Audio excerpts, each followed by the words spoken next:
mano dėdė, ne pusbrolis, dėdė Algis, tikrai viską žino.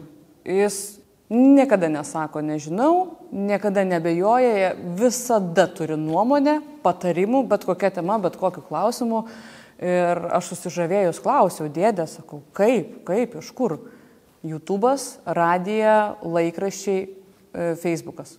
Ir dar tai, kas ten per sienas girdisi. Tai gerai, o dirbtinis intelektas, kaip jis viską žino? Jeigu mes kalbam apie kalbos modelius, tai tikrai, arba kur vaizdą generuojam, tai tikrai jisai žino panašiai kaip jūsų dėdė. Tik jisai per sienas negirdi, tikrai kalbos modeliai mokosi iš tos informacijos, kurie yra internete. Ir surinkti vaizdai, video, tekstai įvairiausiai iš interneto, aišku, medija, Facebookas, viskas.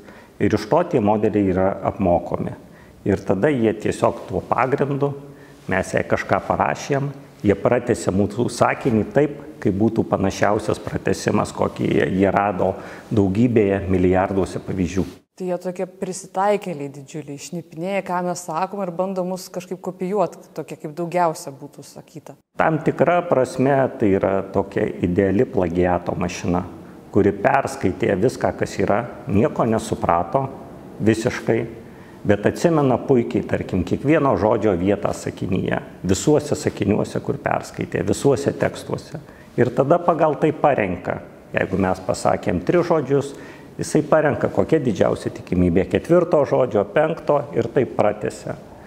Jeigu buvo daug gerų pavyzdžių, pratęsia gerai. Jeigu buvo mažai gerų pavyzdžių, pratęsia bet kaip.